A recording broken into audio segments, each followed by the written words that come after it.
the load in hydrology with some help from Audrey Brucey at the Rock, and they do a phenomenal job. It's a humongous program.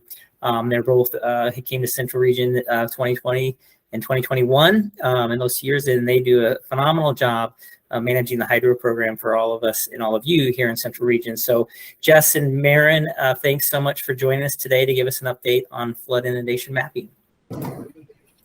Hi, thanks, Randy. Can you hear me all right? Yeah, you sound great. All right, perfect. So just give me a second. I will share my screen.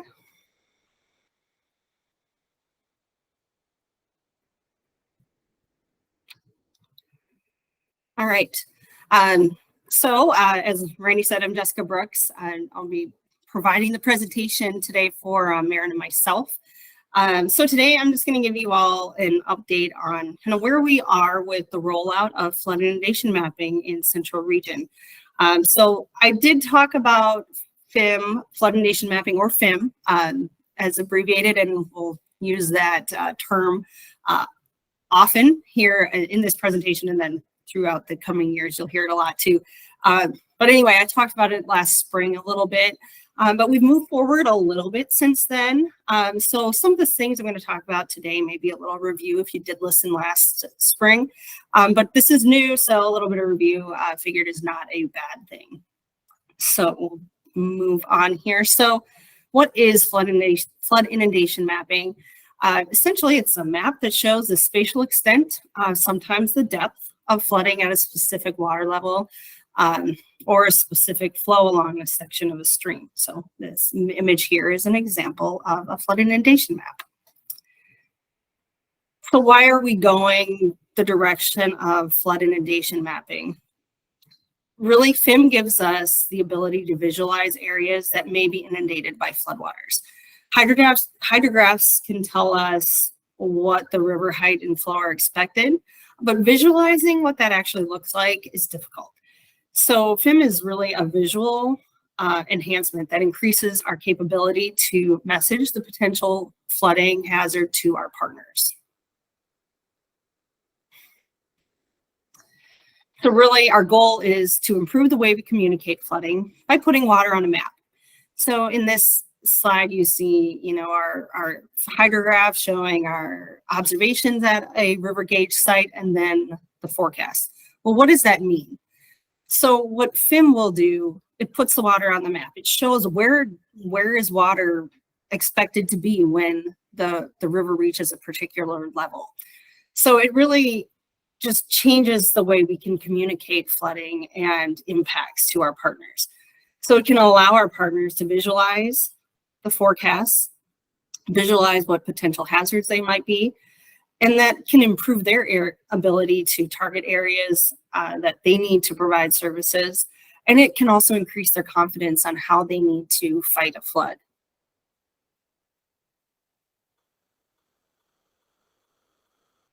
So it can be a tool kind of to answer some of the questions that we often get.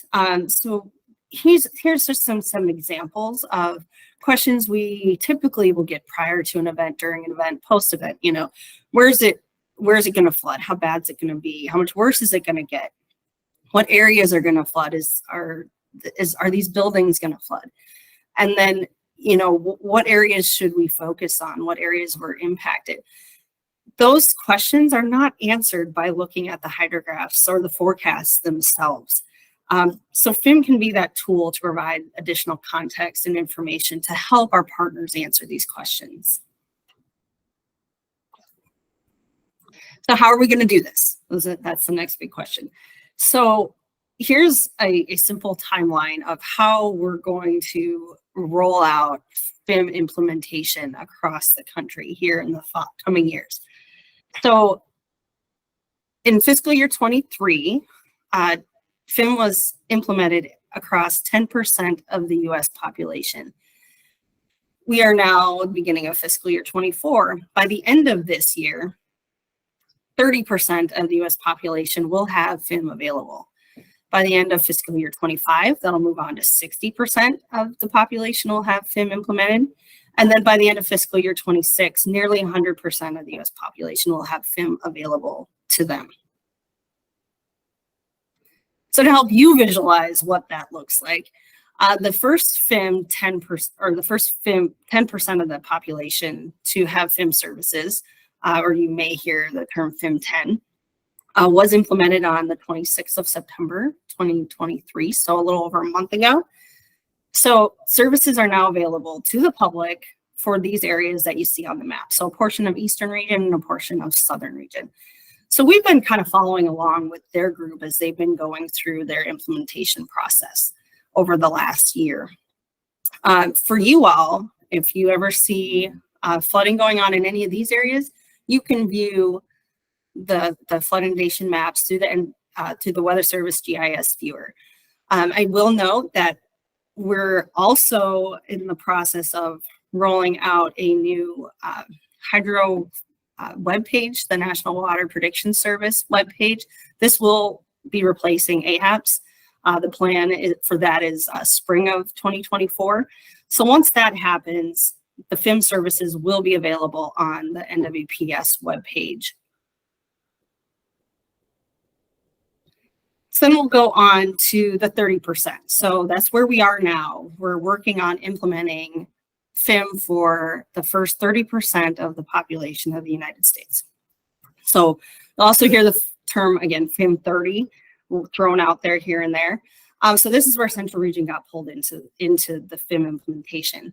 So on the map here, you'll see the colored CWAs. Those are the CWAs that are involved in the FIM 30. So I have listed here on the left side of the page the Central Region offices that are involved. So group of our southeastern CWAs, along with both RFCs and the Central Region ROC.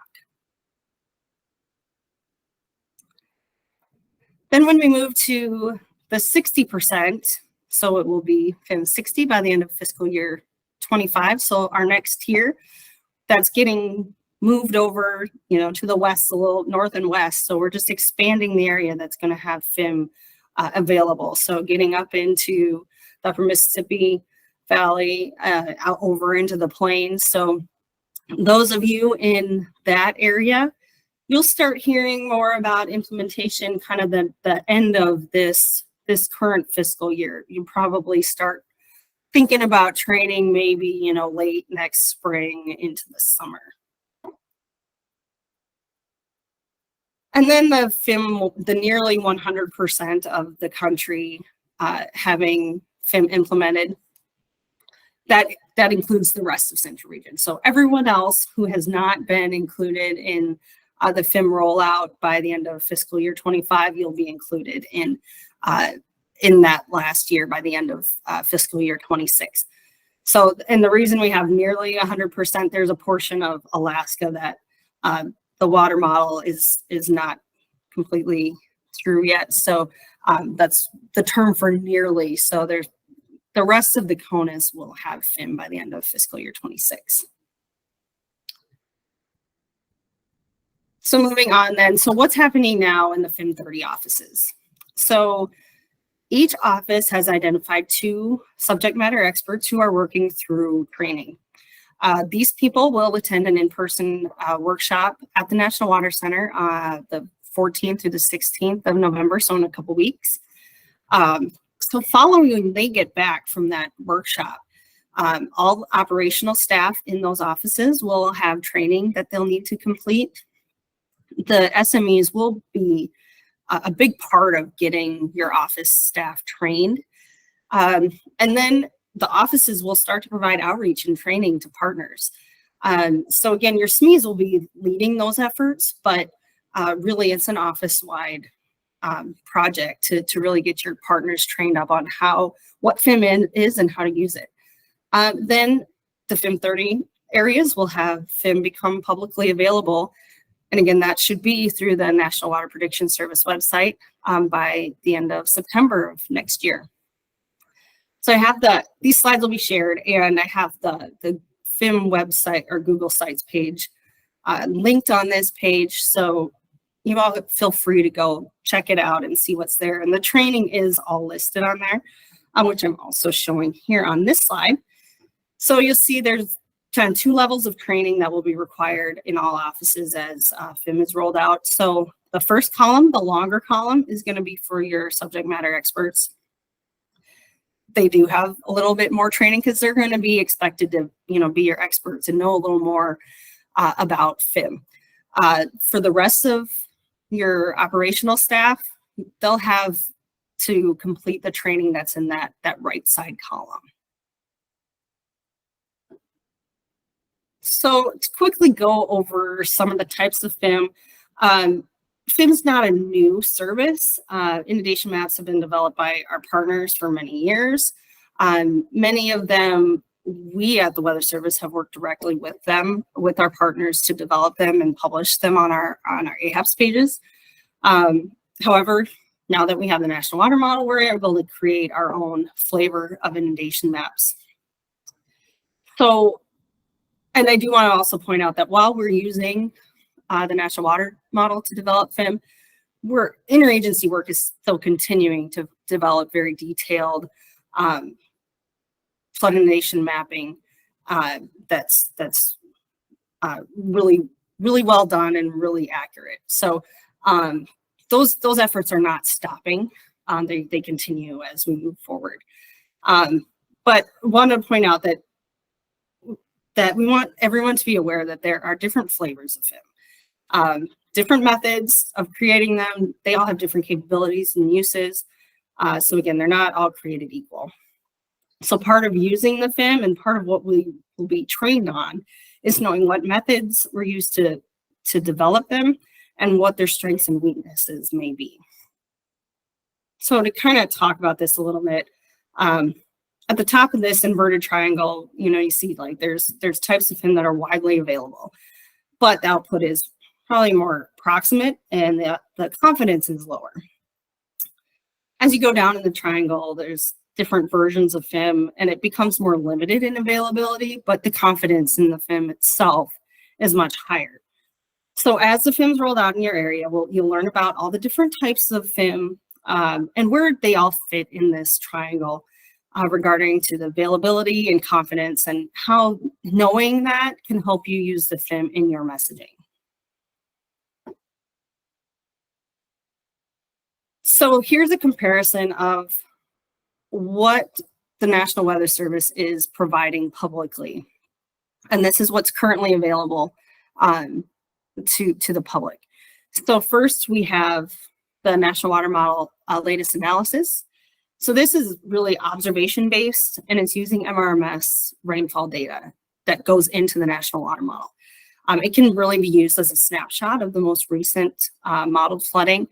It's generated often, so every hour, but it is only generated where the National Water Model is indicating flooding may be occurring. So it's only showing where flows are above a particular threshold. The next one is the RFC 5-day maximum forecast. So this FIM is based on flows coming out of the RFC forecast for official forecast points. So these FIMs are only available downstream of forecast points. They're generated and they're only generated when RFC issues a forecast that reaches action stage. So this is an example of one that's not available everywhere, but it might be a little bit more accurate because it's using flows coming from our RFC forecasts. So then the third one that's listed here is National Water Model 5-day maximum forecast. So this FIM uses the GFS mean QPF as its forcing to determine the flows in the National Water Model. These FIMs are available everywhere, everywhere where the National Water Model is available. They run every 6 hours, but to note, they're not quality controlled. So this is one that's on the top of that triangle where it's available everywhere, but may not be as confident in its outputs. I will note that recently the service also started using the NBM QPF as a forcing, but that version is not publicly available as of today. And then a note on the bottom, categorical FIM, or known as CAT-FIM, will be available through the National Water Prediction Service website, so NWPS, when it replaces AHAPs. I'm going to talk about CAT-FIM next. So categorical FIM is a version that shows spatial extent of flooding at different levels.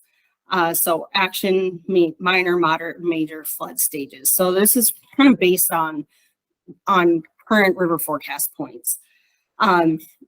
It can be used to diagnose the capability of the National Water Model FIM outside of times of flooding, because it's available at times outside of flooding, unlike the other FIM options that we have. And it's not just available for the FIM 10, it's available across the country through the WaterView application. An example of how this could be used, say you have like a blue sky day, you want to look at some FIM to see how it might be working. So you can find a location you have current impacts documented for, see how the categorical FIM output lines up. If there's issues, the water model may be having a hard time in that area. So you could work with the National Water Center to see if they can make some improvements, adjustments to the model to make it better. On the other hand, if it looks fairly accurate, you can use that knowledge to give you higher confidence during a flood event that the output coming from the water model FIM will be performing better. I mean, and it can also be used as a resource for planning, or, you know, if you're looking at potential flood stage changes, just seeing how it might be providing information. And while CAT-FIM is now available in WaterView, it will be publicly available across the country at select locations once NWPS replaces AHAP. So even if you're outside of the 10% or outside of the 30%, you will likely have areas that CAT-FIM will be available publicly. So what else do you need to know? So some expectations for staff across the WFOs and the RFCs as FIM is rolled out. We don't expect everyone to be an expert on FIM, but we will expect you to know how to interpret it. So the training plans that everyone will go through will cover getting all staff able to interpret the FIMs and how to provide IDSS using the FIMs. Again, that's part of what your SMEs are going to be learning when they go to their workshop, and they'll be helping everybody kind of get to the point needed to be able to do that. And then coordination and expectations for areas where FIM is not being implemented. Again, as I said, FIMs run nationally, and it's available internally through the WaterView application for areas outside of the FIM 10 as of today. Like anybody, you can get to it anywhere in the country right now. But again, that's internal. That being said, FIM can be shared with core partners in areas outside of the FIM 10 areas on a case-by-case basis. Any sharing of FIM to core partners in areas outside of the implemented area would want to go through the Central Region ROC.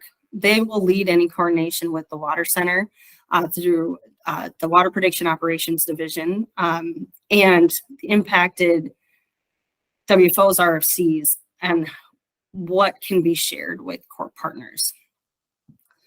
And as I said earlier, the FIM 30 office is currently training on how to use FIM. They are not using it this fiscal year, and it's not available publicly yet. They're just training on it for now.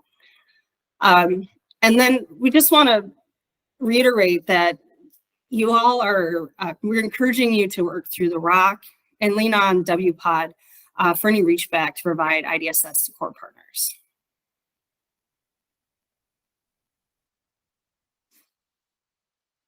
So this slide is just explaining where the WaterView application is. So this is, again, the application where FIM is available across the country. So you can see all the FIM services available. While I talked about the 3 or 4 that will be publicly available, there's many other versions of FIM that are not going to be publicly available. So those are all available on the WaterView application. So when you see this slide, you can go get onto WaterView. It's open to all no employees. You just have to go through the login process through GIS. So that's what I have for today. I can answer any questions anyone might have.